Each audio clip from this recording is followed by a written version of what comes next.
Dr. Crinval stepped off the transport shuttle and immediately regretted every life choice that had led to this moment. Earth. The planet hung in their datapad like a cosmic punchline. 71% water that could drown you, an atmosphere that spontaneously combusted things, weather patterns that ranged from pleasantly deadly to catastrophically murderous, and approximately 8.7 million species, most of which had evolved specifically to kill each other. And somehow, the bipedal apes had won. "Doctor, look!" Pip, their assistant, bounded forward with the kind of enthusiasm that suggested they hadn't actually read the mission brief. "The gravity is almost pleasant, and the oxygen content is, wow, incredibly flammable but breathable." "Yes, Pip, breathable. Much like the inside of a combustion engine is technically breathable once." Crinval adjusted their environmental scanner, which was already screaming warnings about the local microbial life. "Remind me why the Galactic Evolutionary Studies Committee sent us here?" "Because humans are the only species in recorded history to achieve spaceflight from a Class 4 death world without developing natural armor, venom, telepathy, or any reasonable survival adaptations." Pip consulted their notes with gleeful academic fervor. "They just got really good at throwing things and sweating." "Sweating," Crinval repeated flatly. "Sweating," Pip confirmed. A human in a neat uniform approached, hand extended in that bizarre gesture Species 001 used to show they weren't holding weapons. Crinval had read about this. The handshake, a custom evolved from literally proving you weren't armed. "Charming. Dr. Crinval, Officer James Rodriguez, Xenobiological Liaison. Welcome to the Terran Research Institute." The human's face did that thing where it stretched horizontally, smiling, baring teeth to indicate friendliness. These people had somehow survived to develop interstellar travel. "Officer Rodriguez." Crinval carefully returned the handshake, noting the human's grip strength could probably crush their manipulator appendage. "We're here to study humanity's evolutionary path, specifically how your species survived on a planet that appears to have been actively trying to kill you since the Cambrian period." Rodriguez's smile widened. "Oh, you're gonna love this. Follow me.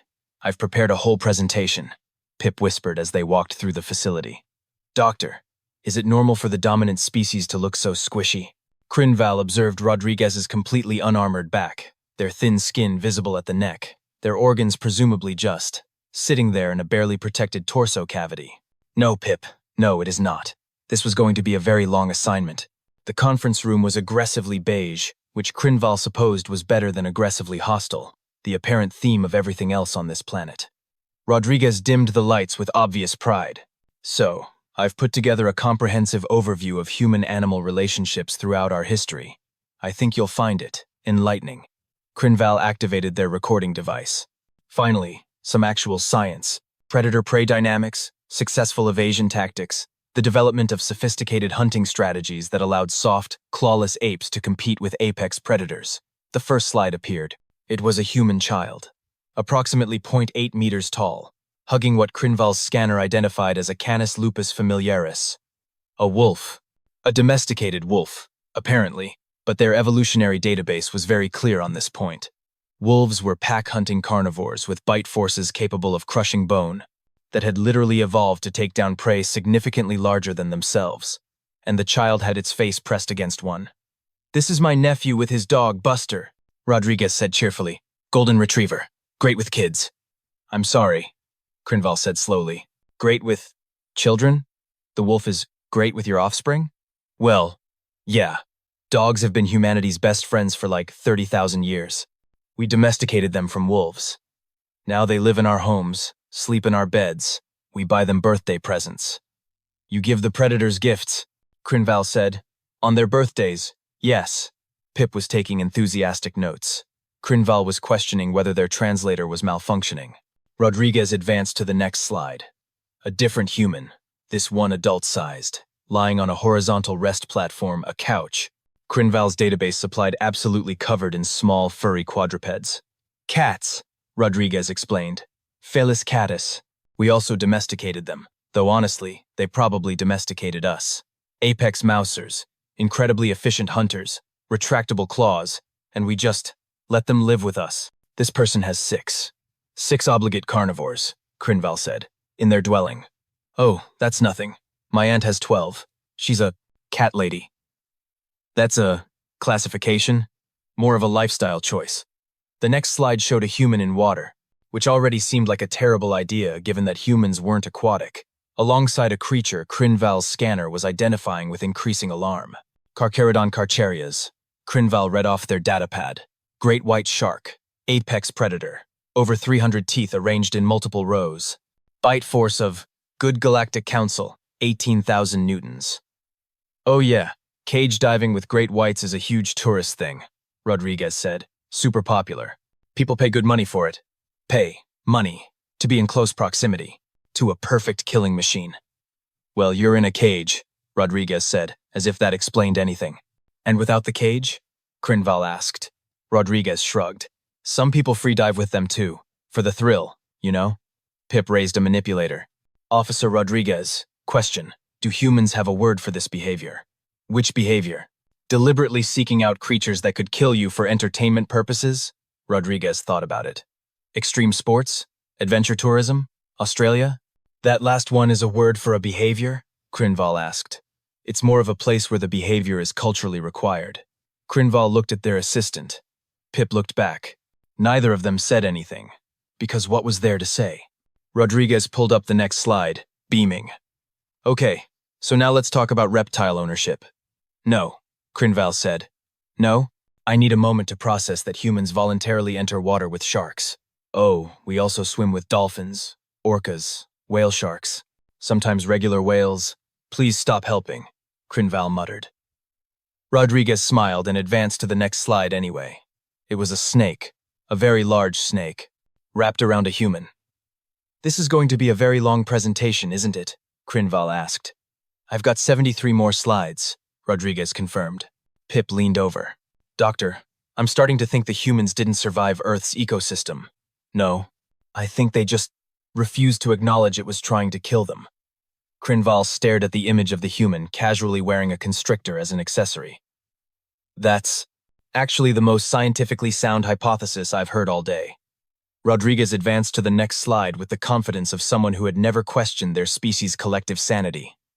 A python. Not just any python, Crinval's scanner helpfully clarified, but a reticulated python, 6.5 meters long. Muscles, designed for constriction. A feeding response triggered by warmth and movement, both of which humans produced constantly. This is Gerald, Rodriguez said. Belongs to a guy in Florida. Sweetest snake you'll ever meet. It has a name, Crinval said weakly. You named the constrictor. Well, yeah, he's a pet.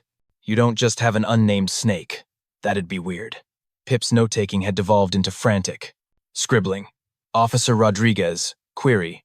What prevents Gerald from, forgive the terminology, eating his owner? Oh, you just feed them regularly. Frozen rats, usually. Thaw them out. Snake's happy. Everyone's safe. Everyone's safe, Crinval repeated. The human survival strategy is, remember to feed the thing that could suffocate you. Pretty much.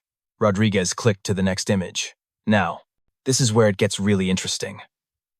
Crinval desperately wanted to know what this human classified as really interesting versus what they'd already seen, but also absolutely did not want to know. The slide showed a human, submerged in water, which was already a red flag, surrounded by multiple organisms that Crinval's scanner was tagging with increasingly frantic warnings. Jellyfish? Crinval asked, reading the identification. Box jellyfish, specifically. These are the less venomous ones, though. Only a couple species can kill you in minutes. Only a couple, Crinval said to Pip. The others presumably take longer. Actually, most just hurt really bad, Rodriguez clarified helpfully. But this guy's a marine biologist. Studies them. Sometimes gets stung. It's fine. It's fine, he says, about the venom. Rodriguez was already moving forward. The next slide contained what appeared to be a compilation image. Multiple humans, multiple settings, one consistent theme. They were all engaging with creatures that occupied the very top of their respective food chains. So this is kind of a fun collage I made, Rodriguez said, pointing with obvious pride.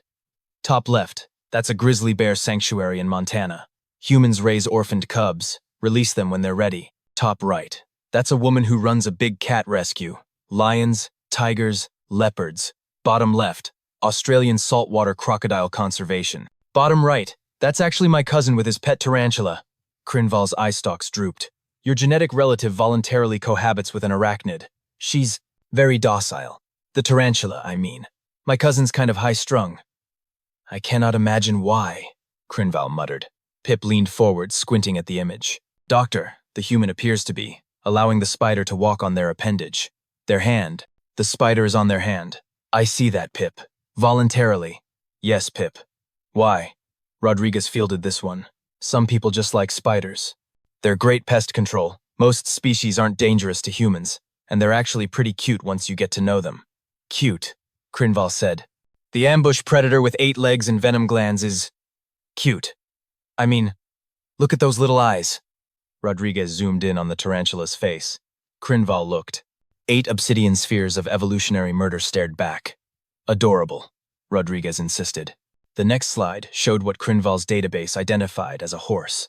Large herbivore, powerful leg muscles capable of generating lethal kick forces, flight response that could result in trampling. Oh good, Crinval said.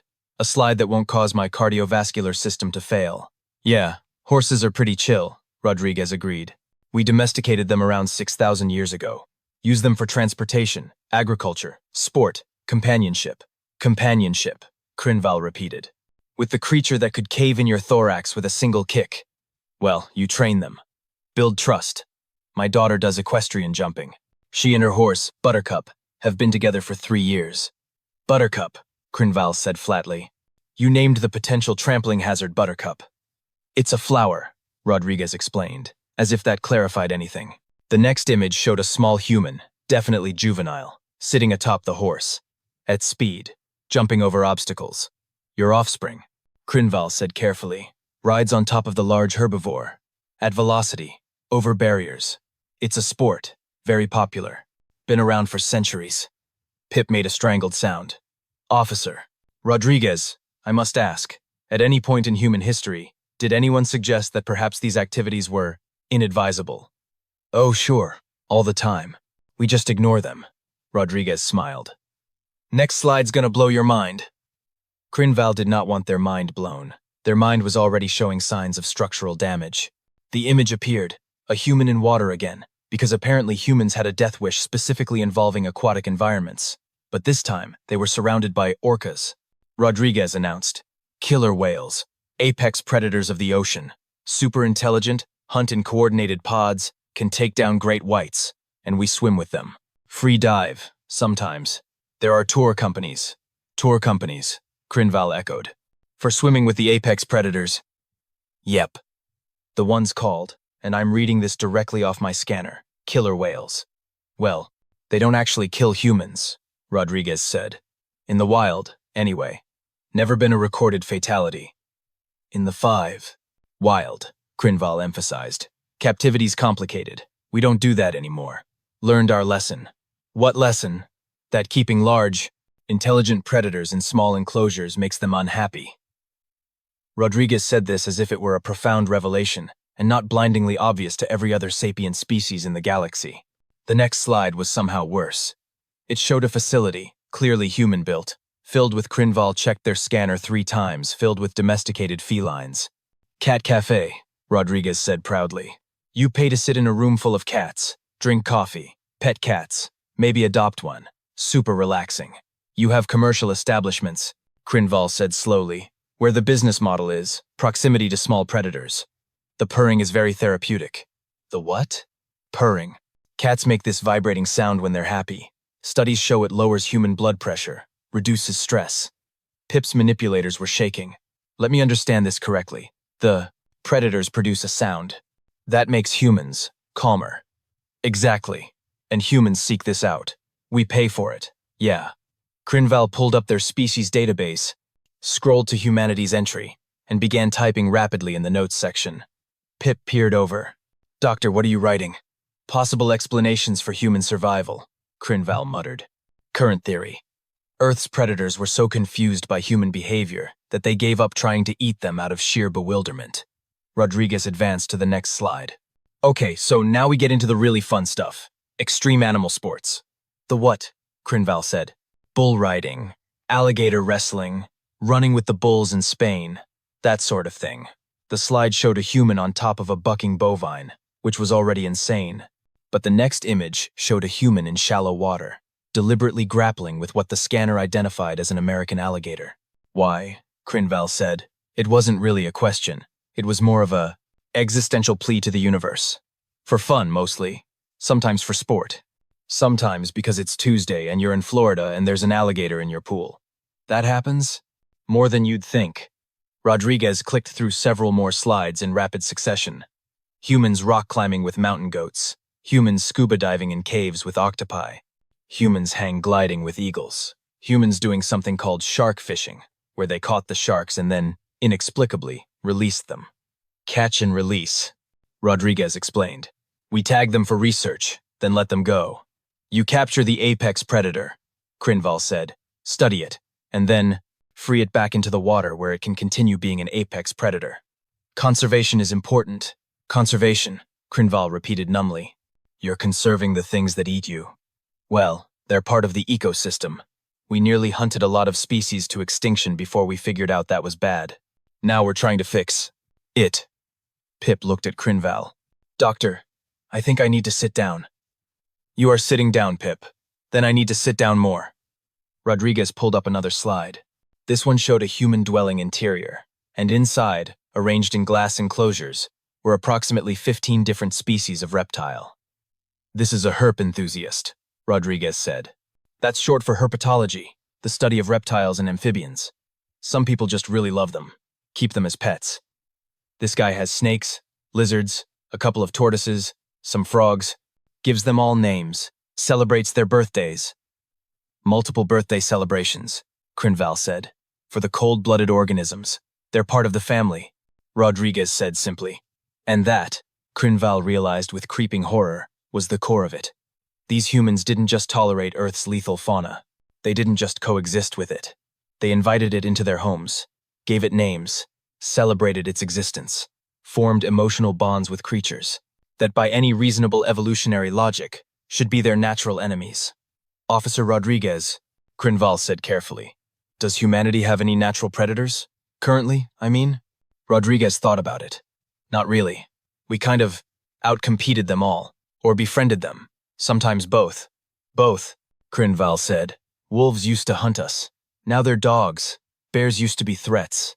Now we have teddy bears and conservation programs. Even mosquitoes, which kill more humans annually than anything else. We're working on genetically modifying them to not transmit diseases instead of just eradicating them. You're domesticating your parasites. It's complicated.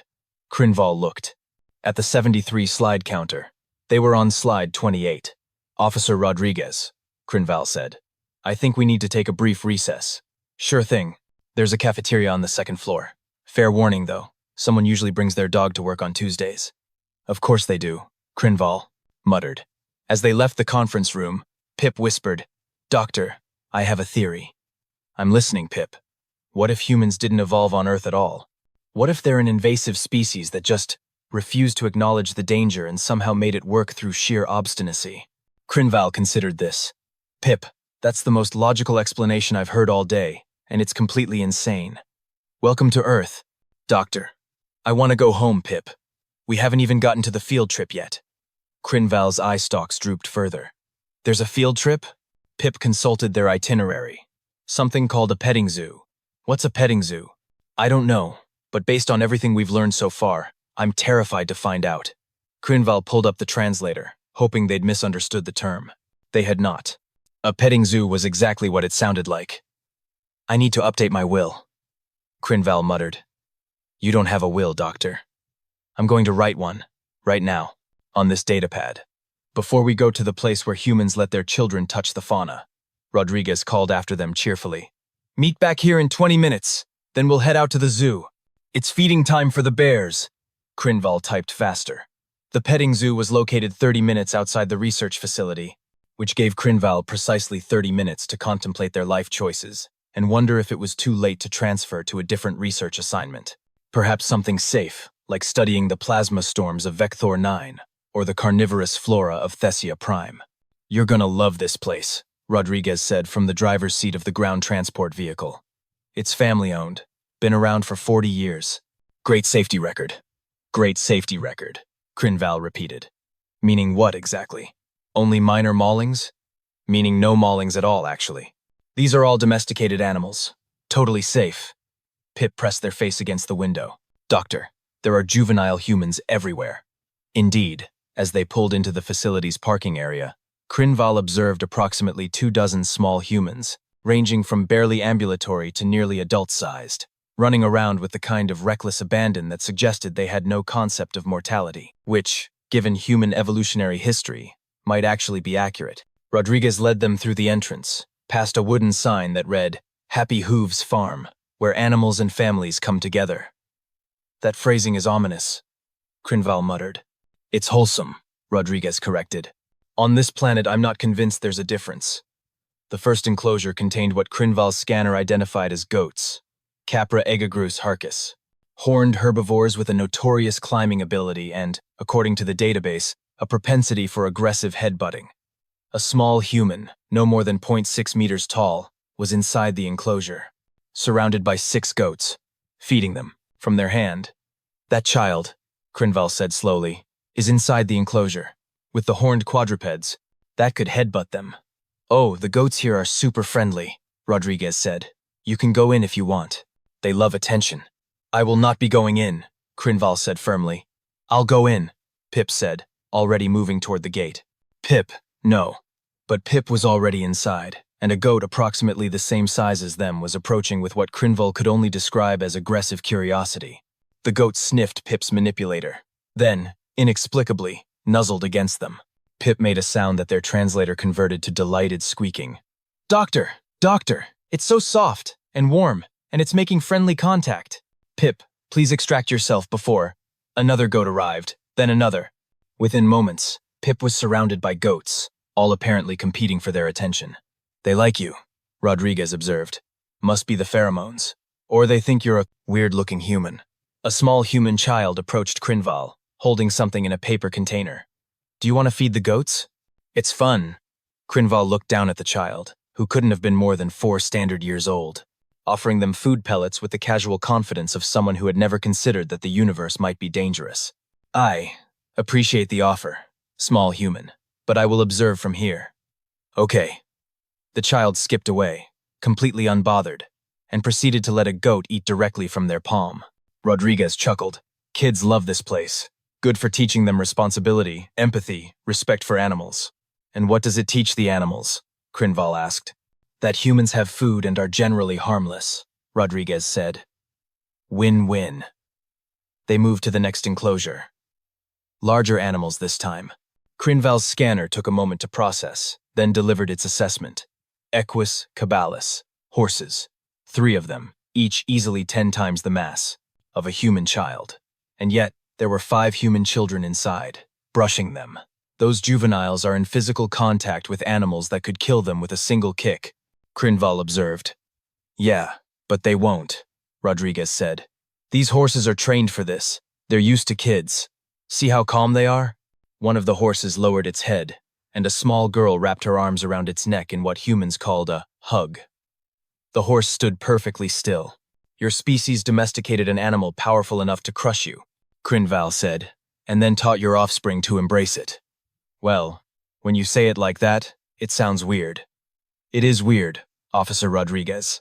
It is profoundly, existentially weird. Pip had finally extracted themselves from the goat enclosure and joined them, covered in hair and looking absolutely thrilled. Doctor, that was incredible. Did you see how they just accepted me? No aggression at all. Yes, Pip. The herbivores with horns capable of puncturing your thorax were very welcoming. Truly a scientific marvel. They continued deeper into the facility. Past chickens, which were apparently descended from dinosaurs and humans, kept them for eggs and sometimes companionship. Past rabbits, which could bite but mostly just looked cute. Past a pond containing ducks and geese, the latter of which, Rodriguez warned, can actually be kind of aggressive.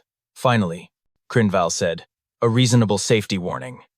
Yeah, geese are jerks, Rodriguez agreed. But people still feed them bread and take pictures. Of course they did. The next area was labeled Barnyard Friends, and Crinval was beginning to understand that humans used diminutive, friendly terminology for everything, possibly as a psychological defense mechanism. Inside were pigs, large pigs, Sus scrofa domesticus, according to the scanner, hundreds of kilograms each. A human teenager was sitting on the ground, scratching one behind the ears. The pig had rolled onto its side, eyes half closed in apparent contentment. Pigs are actually super intelligent, Rodriguez said. Smarter than dogs, some studies suggest. Very social, very affectionate. That's Wilbur. He's a rescue pig. Rescue, Crinval said. You rescued the pig. Previous owner couldn't care for him. Farm took him in. Now he lives here, gets belly rubs from visitors, lives his best life. Pip was rapidly taking notes. Officer Rodriguez. Query. Is there any Earth animal that humans haven't attempted to befriend? Rodriguez thought about it. Mosquitoes, I guess? And even then, some researchers dedicate their lives to studying them. There's this woman in Ecuador who can identify mosquito species by their sound. She's weirdly fond of them. Weirdly fond of parasites, Crinval said. Everyone needs a hobby. They rounded a corner, and Crinval stopped dead. There was a sign. Large, colorful, with an arrow pointing forward. It read, Bear cubs, feeding time at 2 p.m. No, Crinval said. What? Rodriguez checked his timepiece. Oh, perfect. We're right on time. No, Crinval repeated. Officer Rodriguez, I have been remarkably patient. I have observed your species' bizarre relationship with fauna. I have watched children embrace animals that could kill them. I have seen Pip get enthusiastically groomed by goats. But I will not, under any circumstances, observe feeding time for bears. They're cubs, Rodriguez said. Orphaned black bear cubs. The sanctuary raises them until they're old enough to be released back into the wild. It's actually really sweet. Ursus americanus, Crinval read from their scanner. Adult specimens reach 200 kilograms. Omnivorous. Powerful jaws. Climbing ability. And you have the juveniles. Here. For rehabilitation purposes, yes. A woman in work clothes approached, carrying 2 bottles filled with white liquid. You folks here for the feeding? We have 2 cubs right now, both about 4 months old. Lost their mother to a Beckett. Vehicle collision. I'm so sorry, Rodriguez said, with genuine sympathy. It happens, the woman said sadly. But we'll get them healthy and release them back where they belong. Want to watch? Yes, Pip said. Absolutely not, Crinval said. They watched.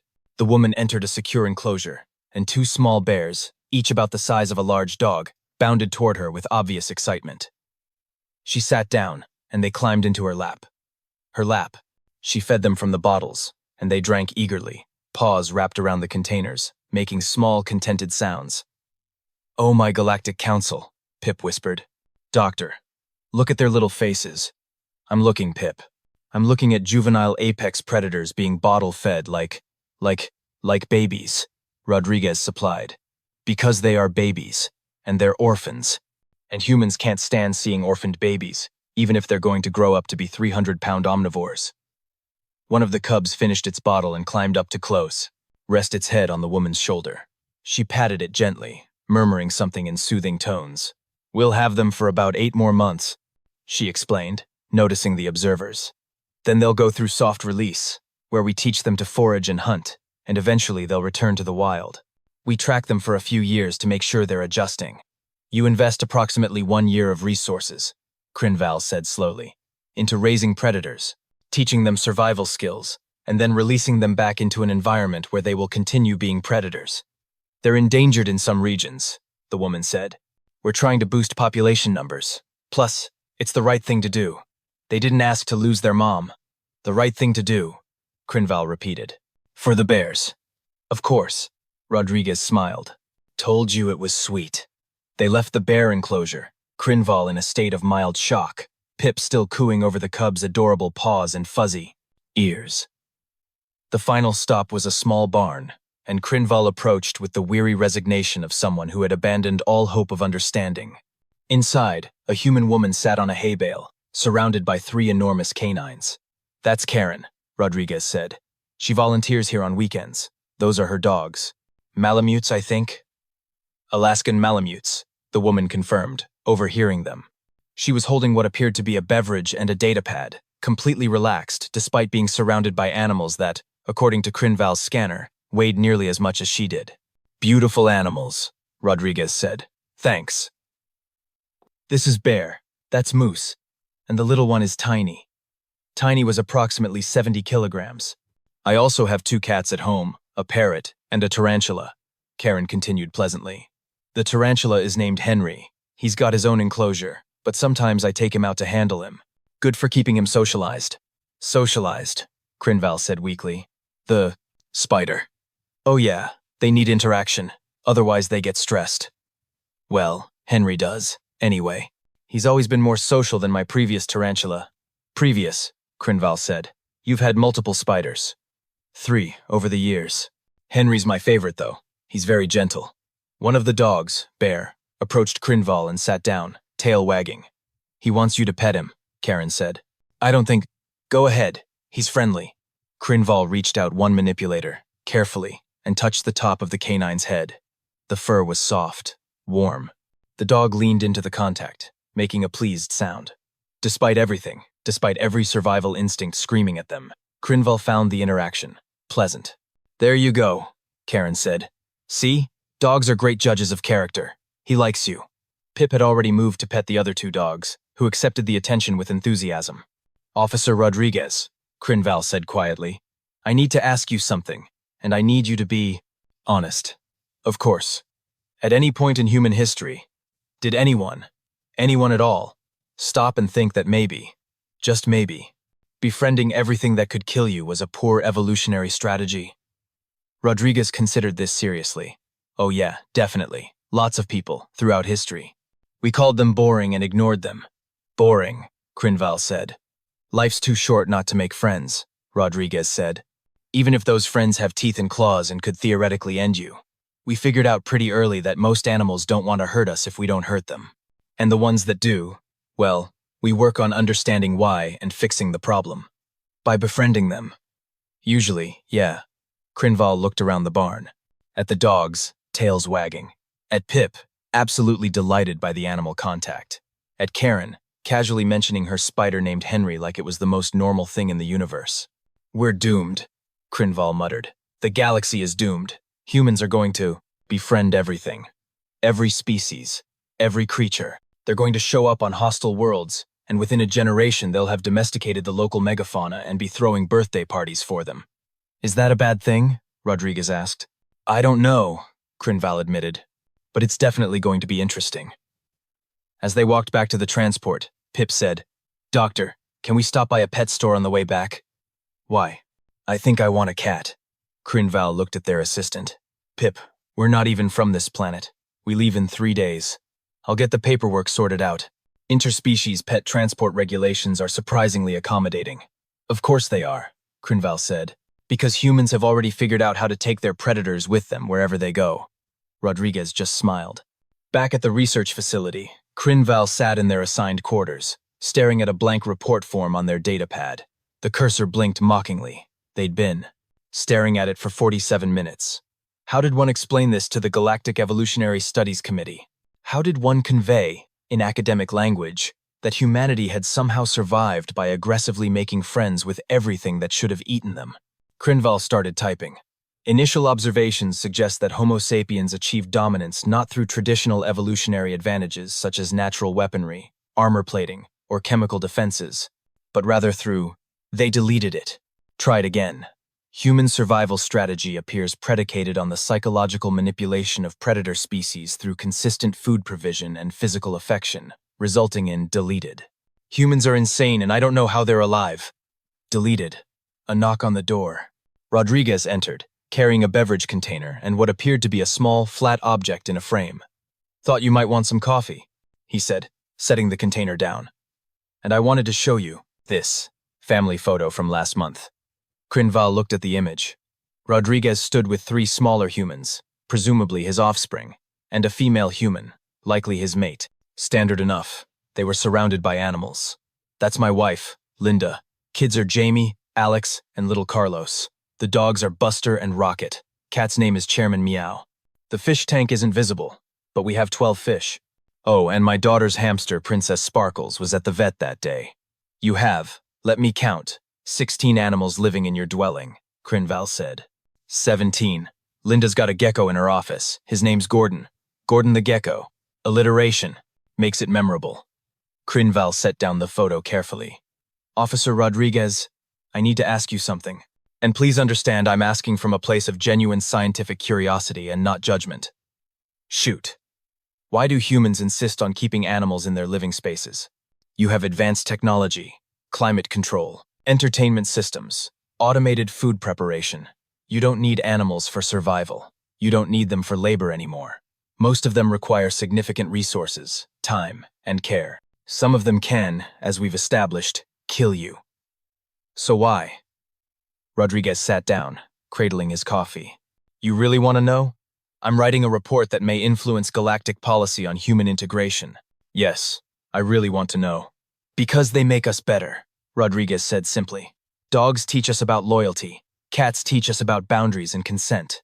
Horses teach us about trust. Even the fish, just watching them swim, it calms something in us. We're social creatures, Doc.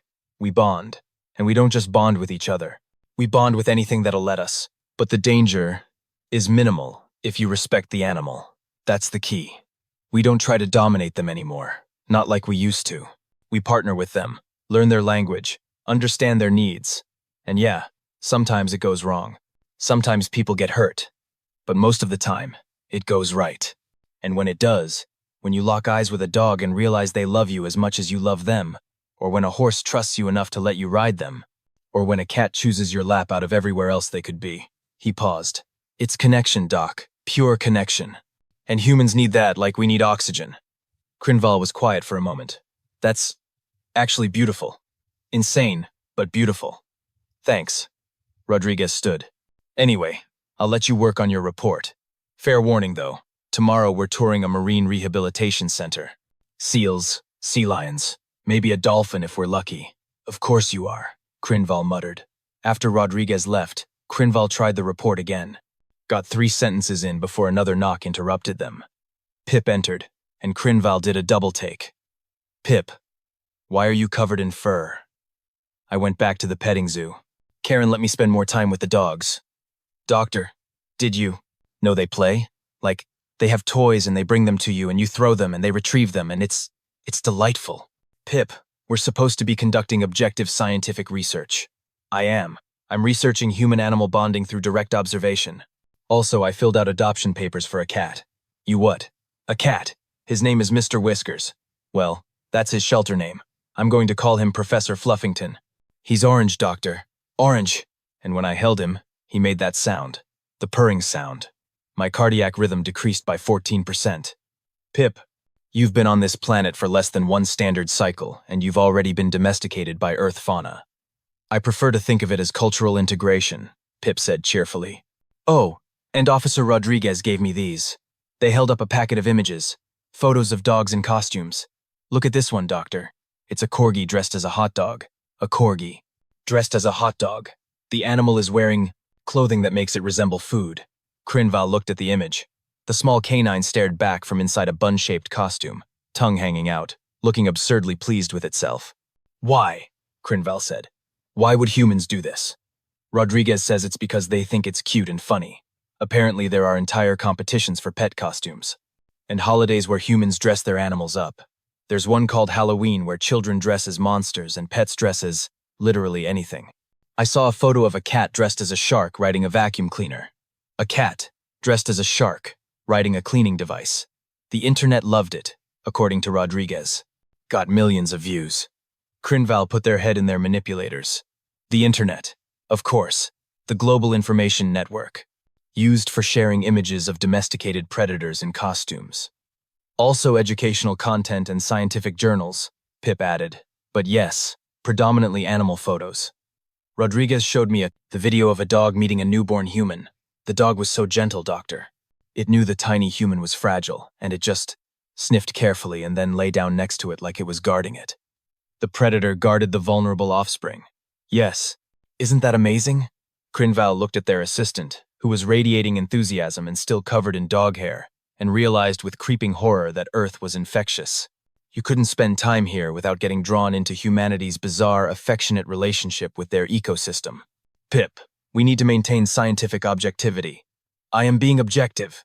I'm objectively observing that bonding with Earth animals produces positive emotional responses and strengthens social connections. It's objective science, Doctor. Objective science that I'm going to continue researching by picking up Professor Fluffington tomorrow. After Pip left, still talking about cat toys and scratching posts, Crinval returned to the report. Managed. An entire paragraph before their communicator chimed. A message from Rodriguez. Forgot to mention, we keep fish in our homes too, in glass containers, just to watch them. Thought you should know for your report. Also, some people keep reptiles that require heat lamps and specific humidity levels. We literally recreate entire ecosystems in our houses so animals can live comfortably. Okay, see you tomorrow. Crinval stared at the message. Humans kept fish, just to watch them. Recreated ecosystems in their dwellings. Another message arrived, this time with an attached image. A human living room, normal furniture, entertainment system, and an entire wall dedicated to a glass enclosure containing what appeared to be a miniature rainforest, complete with small, colorful amphibians. The caption read, "My dart frog vivarium, 3 years of work." The frogs are poisonous in the wild, but captive-bred ones aren't because they don't eat the specific insects that make the toxins. Cool, right? Poisonous frogs, in a living room. Because they were cool. Crinval opened a new document, titled it, Supplementary Observations, Human Irrationality, and began listing everything that didn't make sense. Humans keep venomous snakes as pets, then attend conventions to meet other people who keep venomous snakes as pets. Humans breed dogs specifically to be companions, resulting in hundreds of varieties optimized for different types of friendship. Humans cry when their pets die, holding funerals and creating memorial markers. Humans often choose their living situations based on whether pets are allowed. Humans will spend thousands of currency units on medical care for animals that could theoretically be replaced. Humans celebrate their pets' birthdays despite pets having no concept of calendrical time. Humans allow cats to live in their homes, despite cats being obligate carnivores that occasionally bring dead animals as gifts.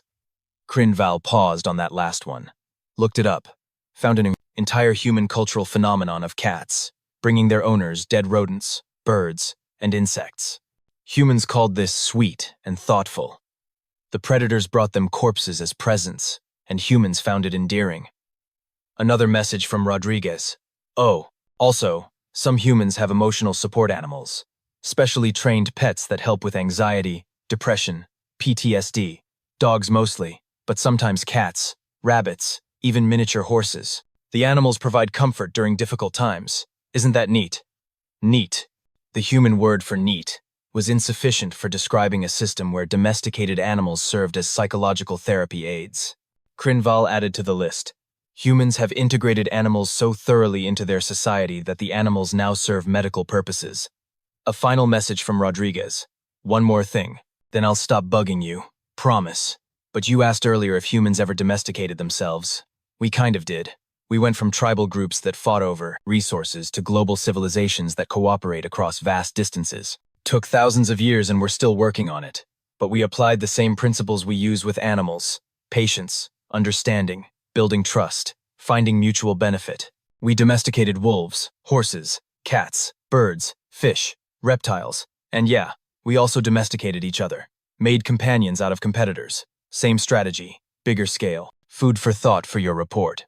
Good night, Doc. Crinval read the message 3 times. Humans had domesticated themselves. They'd taken the same approach they used on apex predators and applied it to their own species. And somehow, impossibly, it had worked. Crinval looked at their report, at the cursor blinking on the mostly empty document, and began typing, "Humanity did not survive Earth through superior strength, speed, or natural defenses. They survived through an evolutionary strategy so bizarre, so counterintuitive, that it borders on cosmic comedy. They made friends with everything. Aggressively, persistently, relentlessly, they befriended their environment until the environment gave up trying to kill them and became their companions instead. This strategy has resulted in a species that keeps predators in their homes, celebrates the birthdays of animals that don't understand time, and cries at fictional stories about dogs. It is the most irrational survival strategy ever documented. It is also the most successful. Recommend immediate acceptance into Galactic Council, because if we don't recruit them, they'll probably just befriend us anyway, and it's easier to work with them than explain why we're resisting their friendship." Crinval paused, read it back, and decided it was accurate enough. Tomorrow they'd deal with the Marine Rehabilitation Center and whatever fresh insanity that would bring. Tonight, they were going to sleep and try not to dream about dogs in hot dog costumes. Their communicator chimed one final time. Rodriguez. P.S. Forgot to mention, some humans keep bees in their yards, on purpose, for honey and pollination. The bees sting, but humans don't mind. Just thought you should know. Also, chickens. We keep chickens. They're dinosaur descendants and we collect their eggs every morning like it's normal. Okay, really going to bed now. Night! Krinval looked at the ceiling of their quarters and said, very quietly, "This planet is going to kill me. Not through predation or environmental hazards. Through sheer, overwhelming absurdity." From the next room, they heard Pip giggling at something on their datapad. Probably more pictures of animals in costumes. Krinval saved their report and decided to add one final note. P.S. The human tendency toward animal companionship is apparently contagious. My assistant is adopting a cat. I give us 3 months before the entire research team has pets. Then, because they were a thorough scientist, they added, update, make that 2 months. I just looked up videos of otters holding hands and I'm feeling emotionally compromised. The Galactic Evolutionary Studies Committee received Krinval's report exactly 3 standard cycles after their return from Earth. The committee chambers fell silent as the final paragraph was read aloud. In conclusion, the chairman said, reading from the official document, humanity represents a unique case in evolutionary biology. They did not conquer Earth's food chain through traditional predatory dominance. They did not develop natural defenses sufficient to deter threats. They did not evolve into a specialized ecological niche. Instead, and I quote, they aggressively befriended everything until the concept of natural enemies became irrelevant. End quote. Committee member Thaxlon raised a tentacle. Surely this is an exaggeration. Krinval, present via holographic transmission, and notably accompanied by a small orange feline that kept walking across their datapad, stood firm. It is not an exaggeration. It is, if anything, an understatement. Humans have domesticated approximately 50 species to the point of complete integration into their society. They keep apex predators in their living spaces. They celebrate the anniversaries of their pets' births. They genetically modified a species of wolf until it became a lap companion small enough to carry in a bag. A bag. Committee member Thaxlon. They made wolves purse-sized. That seems ill-advised. Another committee member offered. That's what I said. Krinval's voice rose slightly, startling the cat, who they immediately began petting apologetically. But it worked. Everything they do works. They saw sharks and thought, what if we swam with those for entertainment? They saw horses and thought, what if we sat on them and developed an entire sport around jumping over obstacles while sitting on... They saw spiders and thought, adorable. Let's keep them in our homes and give them names like Henry. Henry? The chairman asked. Henry, Krinval confirmed. I met him. The spider. Very docile, according to his owner. She also had 3 dogs the size of small shuttlecraft and a parrot that could mimic human speech, which is somehow not the strangest thing I encountered. Pip, also present via hologram and holding what appeared to be the same orange cat, or possibly a different orange cat, interjected, if I may, Chairman, the human approach to Earth's ecosystem represents the most successful application of social bonding in known evolutionary history. They didn't just survive, they thrived. And they did it by making companions out of everything that should have been competing with them for resources. Assistant Pip, the chairman said slowly, is that a Terran feline you're holding? This is Professor Fluffington. Yes, he's very helpful for stress management. My cortisol levels have decreased by 22% since adoption. I've submitted a paper on the therapeutic benefits of human-animal companionship practices. The chairman looked between the 2 researchers and their cats. You, both of you, adopted Earth predators. Small Earth predators, Krinval corrected. Professor Fluffington is 8.2 kilograms. Hardly threatening. He has retractable claws and hunts instinctively, Thaxlon pointed out. Yes, but he also purrs when content and enjoys having his abdomen rubbed, Pip said. The duality is fascinating. The chairman rubbed their frontal lobe ridge. Let me understand this correctly. You went to Earth to study humanity's evolutionary path. You discovered they survived by befriending dangerous fauna. And then you, experienced xenobiologists, immediately adopted said fauna. In our defense, Krinval said, we now have direct empirical evidence of human domestication techniques. Professor Fluffington's presence has increased my research productivity by 16% and significantly improved my mental health metrics. I have 3 cats now, Pip added cheerfully. Professor Fluffington, Dr. Paws, and Chairman Meow Jr. I'm considering a dog. You named one Chairman Meow Jr., Thaxlon said flatly. After Officer Rodriguez's cat, Chairman Meow Sr. It's a tribute. Humans do that. Name animals after other animals or famous individuals or food items. It's considered affectionate. The committee members looked at each other. Several were consulting their datapads, presumably reading the full report with its extensive documentation, video evidence, and approximately 400 footnotes, half of which were links to what humans called cute animal videos. The chairman cleared their throat. Dr. Crinval, your report recommends immediate acceptance of humanity into the Galactic Council. You state, and again I quote, any species this cosmically stubborn about making friends will either unite the galaxy or adopt it, possibly both. Please elaborate. Crinval set down their datapad, carefully moving Professor Fluffington to their lap, where he immediately curled up and began purring loud enough for the hologram to transmit the sound. Chairman, committee members, I spent 3 weeks on Earth. In that time, I witnessed humans swimming with apex predators. I watched children embrace animals that could kill them with a single kick. I observed a woman bottle-feeding orphaned bears with the same tenderness she would show her own offspring. I met a man who shared his dwelling with 17 different animals across multiple species. I toured a facility where humans pay currency to sit in rooms full of small predators because the sound they make is calming. Crinval paused, scratching behind Professor Fluffington's ears. And here's what I realized. Humans don't see the galaxy the way we do. We see potential threats, resource competition, species hierarchies. Humans see potential friends. They look at a wolf and see a companion.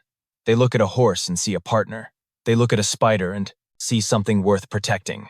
They made peace with their own planet not through domination but through persistent, relentless, almost aggressive friendship. And now they're coming to the stars. You think they'll try to befriend other species? Thaxlon asked. I think they already are, Pip interjected. The human research facility we visited had partnership programs with 4 different council species, educational exchanges, cultural programs, collaborative research initiatives. They've been making friends with the galaxy for 15 years, and we barely noticed because we were too busy evaluating them as potential threats. They also, Crinval continued, successfully domesticated themselves. They went from tribal warfare to global cooperation, using the same principles they applied to wolves and cats. Patience, understanding, finding mutual benefit, building trust. They're not perfect at it. They still have conflicts, but the trajectory is clear. They're trying, and given that, they successfully befriended organisms that evolved specifically to kill them. I'd say their odds of success with species that can actually communicate back are quite good. The chairman was quiet for a long moment. And if we reject their council application, then in 50 years, they'll have informal alliances with half the member species anyway, and we'll look foolish for not recognizing it sooner, Crinval said. Humans are going to make friends, Chairman, with or without official approval. We can either facilitate that process or be bewildered by it. I recommend facilitation. Committee member Vorlas, who had been silent until now, spoke up.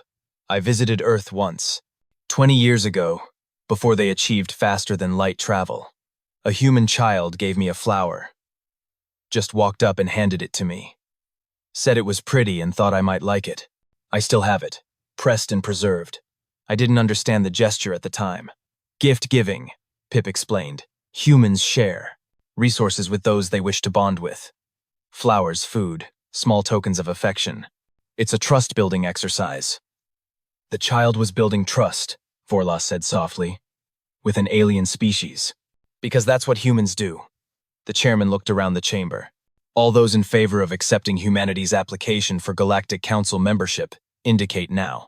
The vote was unanimous. Very well, the chairman said. Dr. Crinval, you'll prepare the formal acceptance documentation. Include guidelines for, what did you call it in your report? Managing humanity's inevitable attempts to adopt council members. Both figuratively and literally, Crinval said. I've already drafted a section on appropriate responses when humans offer to show you pictures of their pets. The correct response is to look at them and provide positive feedback. Refusing is considered rude and will hurt their feelings. Noted, the chairman said, making a note on their datapad. Anything else we should know? Crinval and Pip exchanged glances. They're planning to bring pets on their council delegation ship, Pip said. 3 dogs, 2 cats, and something called a therapy rabbit named Mr. Hopscotch, for crew morale. Of course they are, the chairman muttered. Of course they are. 6 months later, the human delegation arrived at council headquarters. They brought 5 dogs, 4 cats, 1 rabbit, and a parrot that had learned to say greetings in 12 council languages. Within a year, 17 council species had initiated cultural exchange programs with Earth, primarily focused on animal husbandry techniques. Within 2 years, the Galactic Pet Adoption Network was founded. Within 5 years, Crinval published their second paper, Humanity's Integration Effect: How One Species' Domestication Practices Reformed Galactic Social Dynamics. It included a dedication to Professor Fluffington, Dr. Paws, Chairman Meow Jr., and Admiral Whiskers, who taught me that sometimes the most advanced survival strategy is simply being a good friend. And somewhere on Earth, in a small research facility, Officer James Rodriguez looked at the galactic news feed showing the council chambers, now featuring a pet-friendly wing, and smiled. "Told you they'd come around," he said to Buster, who wagged his tail in agreement, because that's what humans did. They made friends with everyone, and the galaxy, despite its initial confusion, was better for it.